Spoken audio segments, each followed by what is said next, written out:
Guys,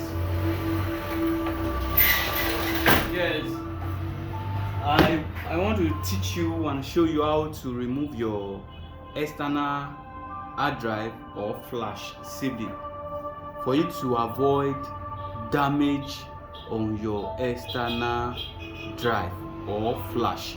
So this is the external drive I just used now, external drive. So I want to remove it, safely remove it from this PS4 console. So what you do, you go to settings, then you scroll down to devices. Okay, then click enter, then you go to your USB storage device, you enter. So this is the USB storage external drive that I just plugged in.